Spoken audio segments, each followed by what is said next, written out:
had previously offered $25 billion for information that helped U.S. determine the location of al-Baghdadi or arrest and convict him. But the agency says that under al-Baghdadi, ISIS has been responsible for thousands of deaths in the Middle East, including American citizens, and terrorist attacks elsewhere.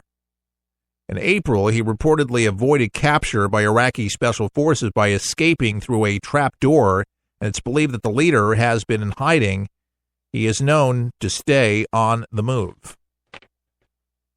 Russia needs to come up with some proof, and our State Department needs to know it. By the way, a big deal. This is huge. Have you ever shopped at Whole Foods? Amazon, the big shipping company, they have some brick and mortar stores here and there, but now Amazon is buying Whole Foods in a $13.7 billion deal. That's right. E-commerce giant Amazon, NASDAQ announced today it's going to snag up struggling grocery chain Whole Foods for a $42 per share in an all-cash deal valued about, again, $13.7 billion, including debt. Millions of people, including myself, love Whole Foods because they offer the best natural and organic foods. And they make it fun to eat healthy.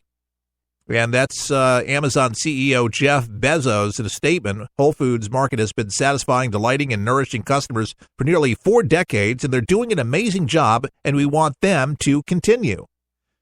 Now, under this deal, Whole Foods will continue to operate stores under its independent brand, and the company's CEO and founder, John Mackey, will remain in his position. Mackey said that the partnership allows the Austin, Texas-based food retailer to continue efforts to bring high-quality foods and convene to its customers across the country and America. Yeah, beautiful. Well, there you go.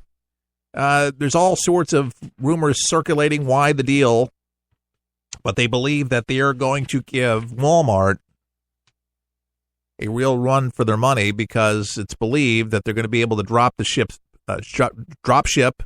directly from Whole Foods right to your house, where you can just have the stuff bagged and delivered, bada bing, bada boom. It'll be like sitting warehouses.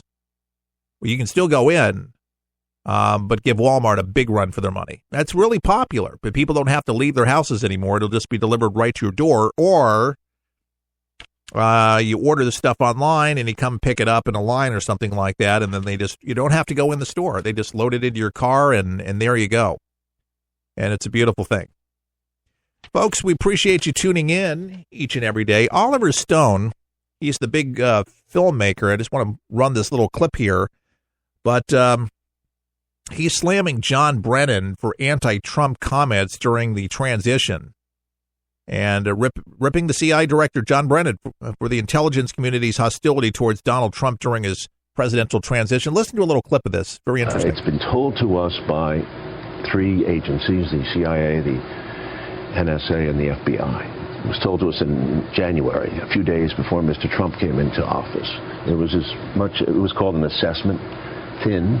The report itself, if you read it, as I think Stephen Cohen has pointed out to you, is not an intelligent estimate. It doesn't have dissent, doesn't have the kind of information that is required. It's kind of as Cy Hirsch said, it was a joke. And he faults John Brennan, the head of the CIA, as creating a fear and a paranoia without evidence at a time in a transition when it's very important in American democracy that we trust our leaders. So Trump was, in a sense, slapped in the face with 2 weeks to go. I mean, this thing is serious. It's calling Trump essentially a Manchurian candidate. That's as hostile as it's ever been in a transition. Very interesting for the filmmaker to hear that clip here. Here's another clip. John McCain, the Maverick, out in Arizona there. You know what I'm talking about. John McCain. Jim Mattis conversation, and this is what Jim Mattis and Jim McCain were talking about. Very good for our troops, by the way. Do you agree that we're not winning in Afghanistan? Sir, I understand the urgency. I understand it's my responsibility. We're not winning in Afghanistan right now, and we will correct this as soon as possible. Guess what? Troops have been approved, and we're going to start winning. It's about time we're going to be able to do it effective. Our hands have been tied, folks, for years under the Obama administration because it's not been their strategy to win. I don't know what the strategy is, but it's been foolish. And like I mentioned, the new Brad Pitt film, watch it. It has everything to do with what's been going on in Afghanistan. Make it a Netflix night if you have Netflix, or just order it just for that very fact. Get it on Redbox.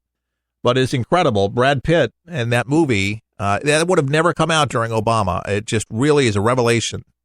If you know anybody in military, and there's a lot of funny moments about it, but it's really revealing to know how crappy the Obama administration had put our troops in vicarious situations where they couldn't even protect themselves, and actually got them killed because they could not protect themselves.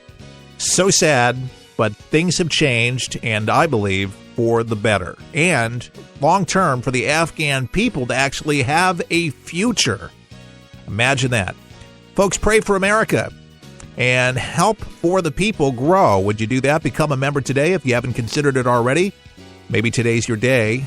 You've enjoyed the broadcast. Please support the broadcast by going to forthepeopleshow.com. Become a friend on Facebook today. Send us an email and your thoughts.